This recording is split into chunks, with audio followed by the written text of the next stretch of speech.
Welcome to the OrionX Download. This is a podcast where we discuss big ideas and big trends in high technology. Hello and welcome to another edition of the OrionX Download podcast. I am here with Dr. Steve Perno, my colleague, and the topic today is financial technologies, digitization of financial technologies, cryptocurrencies, and blockchain. And we have a very special guest that I'm going to let Dr. Steve introduce before he gives us a little bit about his background. All right. Well, we're pleased to have Nikolai Vestra with us today. He is the CEO of a cryptocurrency exchange in Indonesia. Rather brand new. They've been working for a long time getting things up and running, but they're now going public in a big way. So, Nikolai, you want to give us a little bit of background of yourself and how you got into cryptocurrencies? Yeah, I will. First of all, thanks for having me. We have been building MarketCoin for the last 2.5 years. We are based in Bandung, Indonesia. We are trying to open up to the Indonesian market for cryptocurrencies and trying to provide new fintech solutions. I have a bachelor in pharmacy. I pretty much changed my path when I was in university. I was going to study my master's degree in pharmaceutical science. But then in 2017, we had the crypto boom and I bought in and I could see that this was really exciting stuff. Been thinking about how to define value and things like that and ethics about money and standards today. And I saw this was really interesting. And then I partnered up with my co-founder, Gongon Fabrianza, and we started out MarketCoin. And then the last 2.5 years, we have just been focusing on building and making MarketCoin a real thing. It has just been an amazing journey, traveling around the world and meeting new people in Indonesia and building, networking, learning, educating. And now I'm here on this podcast. That's right, culminating here. So I have to say to our audiences that one of the reasons we got to know each other with Nikolai is through just exchanges of data on social media. Yeah. And I was always impressed with the quality of your analysis and the breadth of your research. And it compelled me to try to know you a little bit better. And here we are. So thanks for that.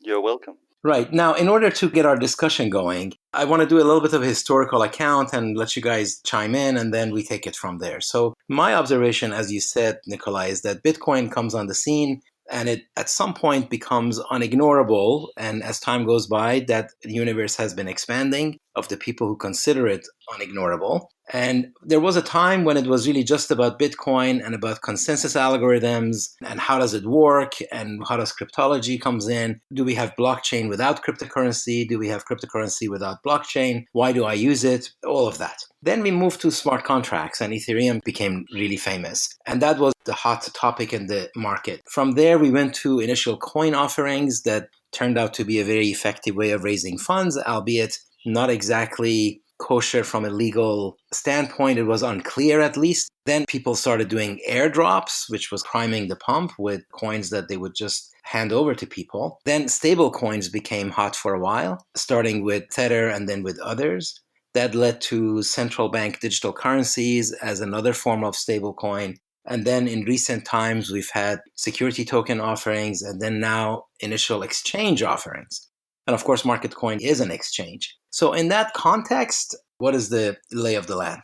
Okay, I think that the crypto market is looking healthy. Since 2017, we have pretty much been in a bear market, but in my opinion, this has been very healthy for the market to wash out some fraudsters and scams, and we see more regulation is coming. We see new services and we see innovative projects is coming.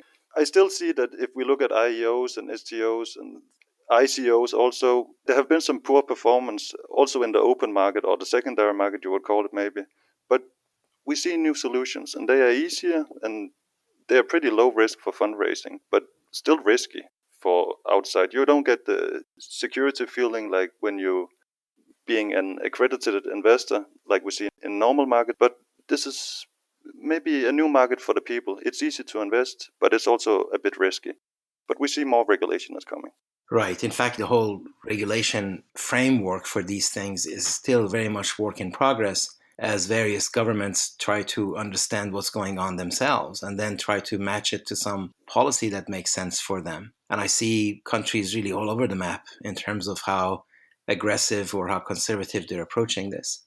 We should know that there's no consensus on the regulation around the world. And this has been frustrating how to navigate in this for us also, because we are a very diverse team. We have people Stephen is in Bangkok, and we have people in Silicon Valley, Sukan Magmori, and we have Jonas Padianto, our other advisor. He's based in Indonesia, and our whole team, Gun, and the guys. But there's Indonesian law, there's Malaysian law, there's Singaporean law, there's Europe law. Try to zoom in and out. So we try to work with the regulation, and we try to look at what FATF is saying and the big institutions like IMF and the central banks and the politicians. But it's still quite a messy market, I would say. Like you say, it's ongoing with the regulation.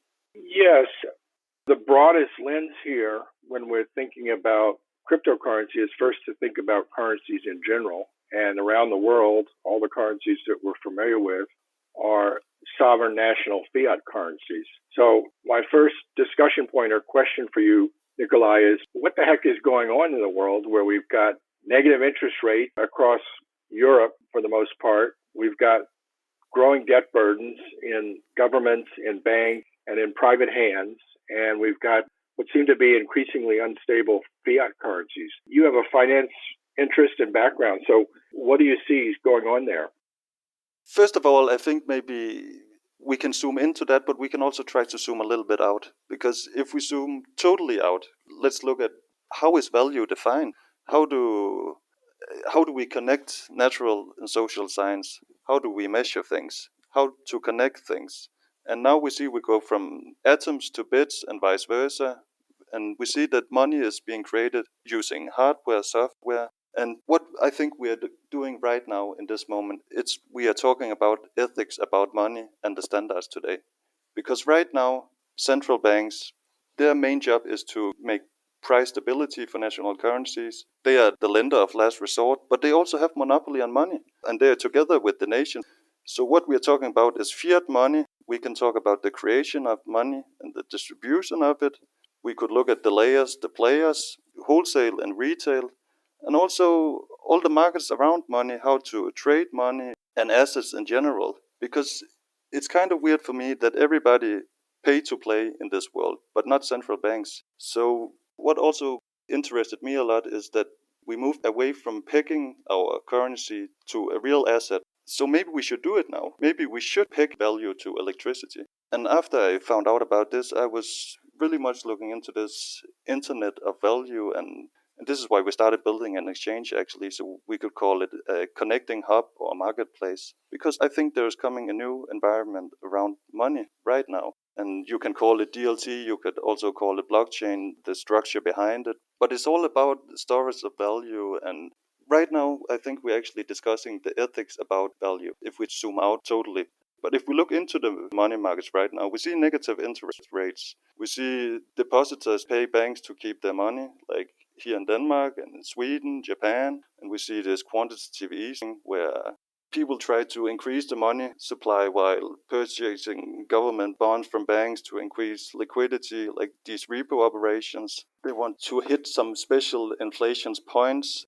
And okay, maybe I just... Actually, Nikolai, this is great. I love hearing your vision and the breadth of that. Yeah. But let's now talk about the Indonesian marketplace. Yeah. I've read somewhere that about 60% or more of Indonesians don't even have bank accounts. So how is cryptocurrency and how is MarketCoin in particular going to help their ability to have more financial freedom and broader capabilities? What we see in Indonesia is a big country. They are plus 270 million people, and it's a big land, and they have a lot of islands, maybe plus 17,000 islands. And the infrastructure for banking and financial service is becoming a lot better right now. But we still see, like you say, that the last research I saw, it was 38% or 40% who had a bank account. 18%, 19% still use bank products, but they use it through other people. So they don't have an account by themselves. And right now it's about 55 to 60% that has an account in general, but that is also other financial service. So about 30% has a bank account, but 60% have some kind of account. So they can use money. I think that this crypto and fintech, it will be like the bridge between the banks and the unbanked people. In the rural areas, actually, many they are not educated about finance. So people they also tend to use kind of Ponzi schemes, and I think that we can help this by giving some transparency for them and for the market, and give them a safe place for their assets, because we want to be a safe place. We want to give people an easy way to their value and to transaction of their value. How do you plan to position MarketCoin with respect to the banks? Do you see them as competitors? Do you see them potentially as partners? Will you help onboarding of the populace to use banking services? How is that going to work in your view? Right now, we see that more and more banks, their business model is getting very disrupted because of the central banks, and they are like squeezing the banks because we have so low interest rates. And there is different new solutions, something called the Lightning Network, which is also a layer built on top of Bitcoin. And we see these new distributed layers that is much faster than the banking are actually using now. So I think that we can help the bank to optimize their system. And so we are building something called Lightbank. And this is actually a way to partner up with the banks. So the banks can onboard people into using these new ways of transaction money.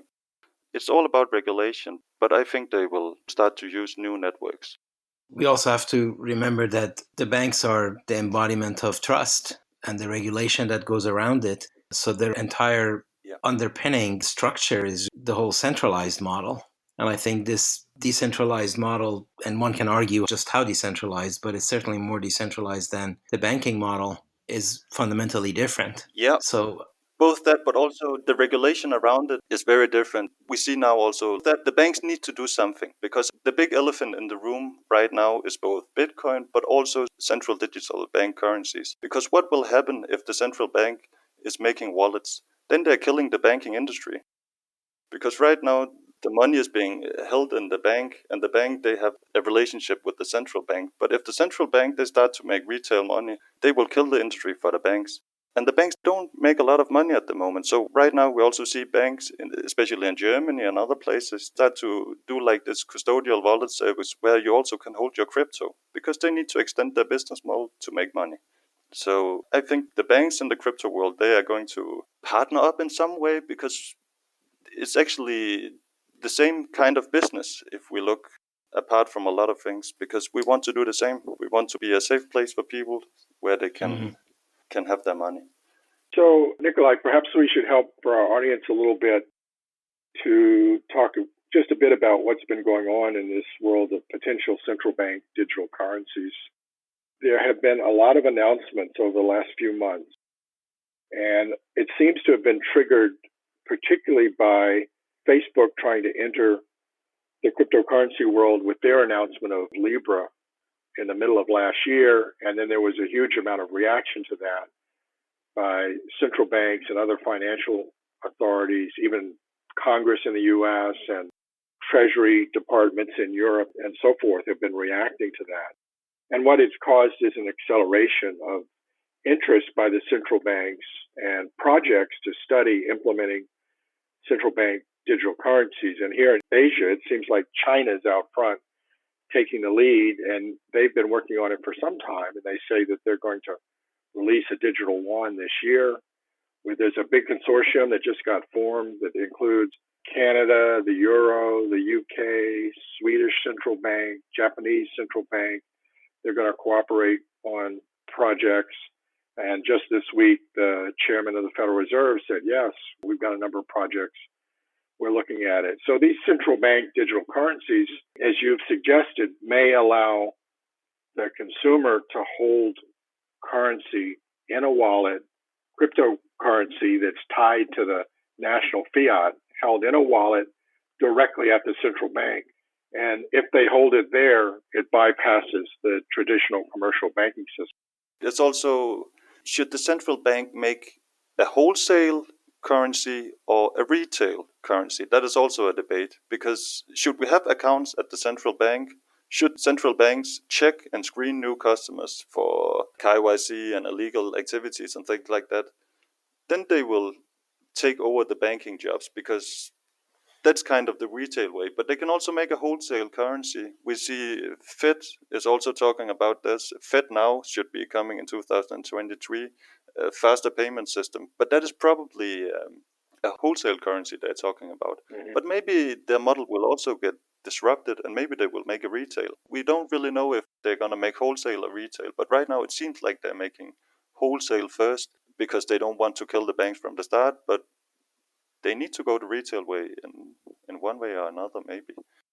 And what we see is that the Chinese model is a two-level model that has essentially both a wholesale and a retail component, where they've got designated channel partners, about 10 of them. Interestingly, they've included people like Alibaba with Alipay as potential partners. At least that's the rumors. So there are. Yeah, and it's going to go. Yeah. And Huawei. So it's going to go through the banking system. They're cutting the banks into the whole process. But yeah, we'll see how that rolls out as the first one. Any noises in Indonesia about the central bank doing anything there? Or Yeah, we know that the central bank have talked to Ripple before. They have been talking about Libra and how to make their own central bank digital currency, but it's still nothing is really on the table. They still do it in the behind. We have not heard anything that is really big, but they are looking into it. That's for sure. I think the whole world is. the biggest cryptocurrency exchanges are in China and in the US. And of course, these things are somewhat distributed, so it's a little hard sometimes to say where they are, but those are the largest. And it seems like having a lot of cryptocurrency exchanges in China and the fact that they've had very significant raises of their own IEOs, where they even have their own coins on the currency on the exchange, such as the Binance coin, that's helped push the banking system along as well. Would you agree with that? And do you think that's something that MarketCoin can do? I think so, yes. What we want to do is give people a solution. Also, when we talk about Indonesia, and I've discussed this with Gun a lot also, it's giving people an opportunity. And this is what we will do, because people, they will be able to use the Indonesian rupee and buy into another currency. It can be a decentralized currency, it can be decentralized projects, it can be cryptocurrencies and things like that. But we want to open up the opportunity for the people. I'm not saying that everybody should buy Bitcoin or things like that, but I'm just saying that people should have the opportunity to buy it. So what we try to do is opening up a market and actually have these currencies in front of people so they can buy it in an easy way. Because we also must remember that all currencies are floating right now. It's still a decentralized market, the Forex market. So what do you see as the potential for crypto exchanges in Indonesia? How big is the market, in the next year and in the next 5 years?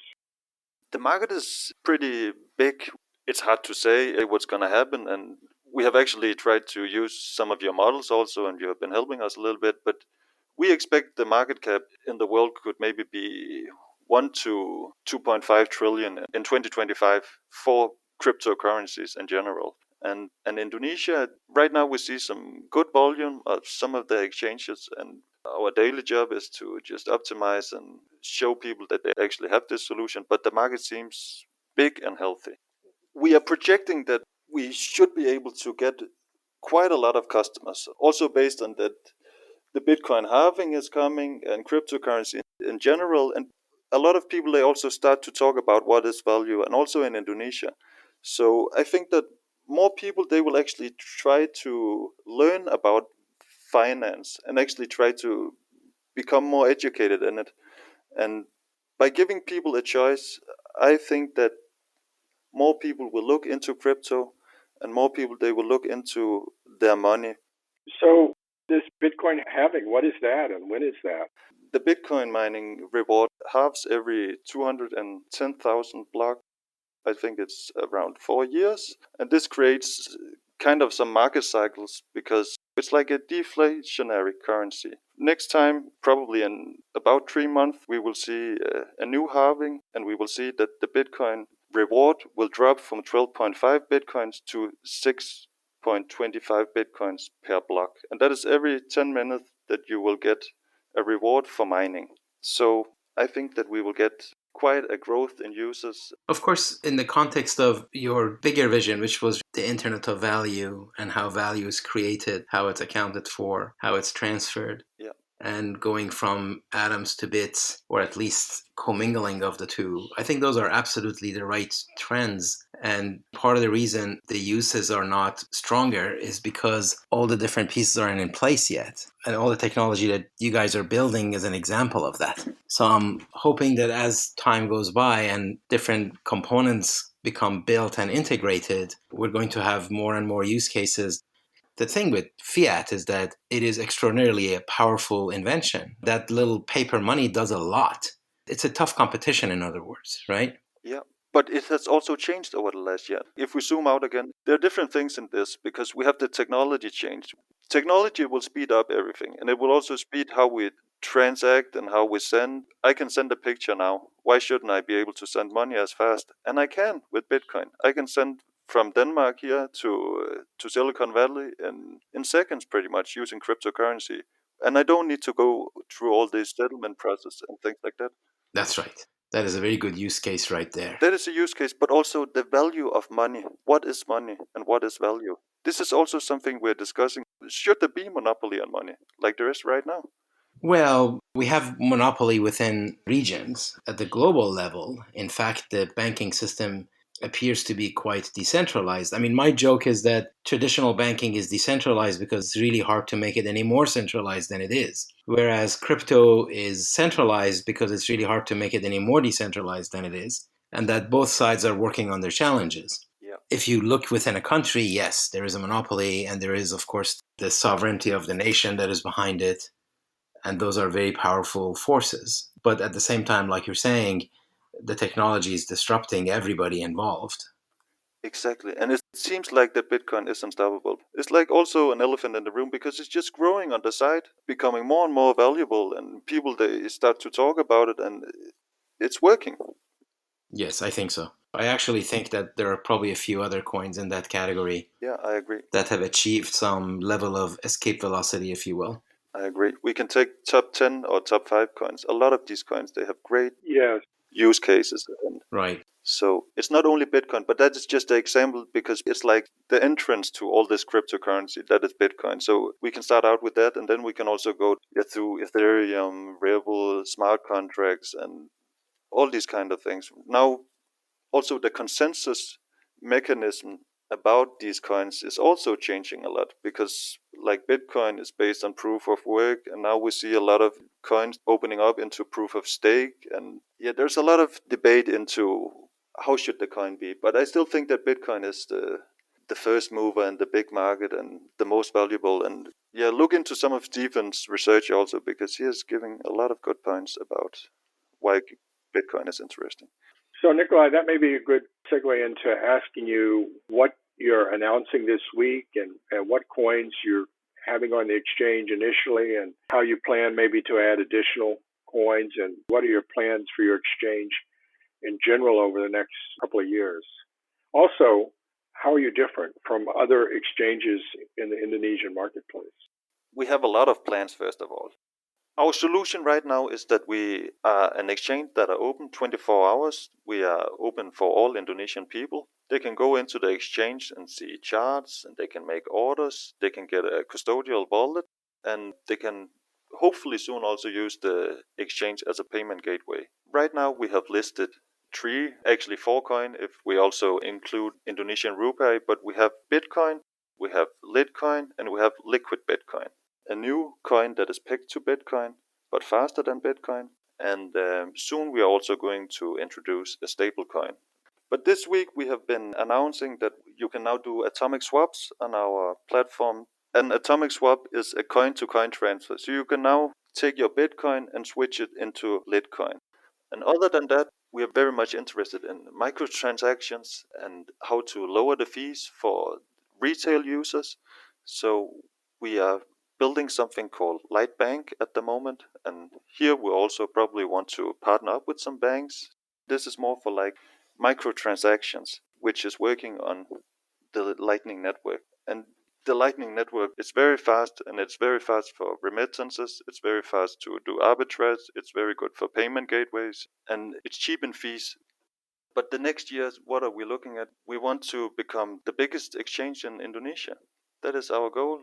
The Indonesian market is very big, and our goal is to capture 5% of the Indonesian market at least in the next 3 years. Our exchange right now is open, and it's open for all. People can make a free wallet inside. We are still only open for the Indonesian market, but we want to go further out in the world. All right, Nikolai, thank you for a very wonderful conversation. Let me try to do a little bit of summary. So we talked about the historical perspective going from Bitcoin all the way to exchanges. We segued that into what's going on in the banking industry and the financial technologies and how digital technologies are disrupting money and disrupting value and disrupting banking. That led into the work that you guys are doing at MarketCoin and how you're trying to build an internet of value and a framework for value transfer. And that, of course, led to the last question with you guys having an exchange that is already available on the market in Indonesia, marketcoin.io with coin with a K. And it's available for several currencies, and you're adding more, adding atomic swaps and Lightning Network underneath it, and hopefully growing into new areas as time goes by. Does that sound okay? That sounds great. Well, perfect. We're going to come back and track your progress and look forward to seeing you out in the market. I look forward to that. All right. Thank you, Nikolai. Thank you, Dr. Steve. Thank you all for listening. Until the next episode of this podcast.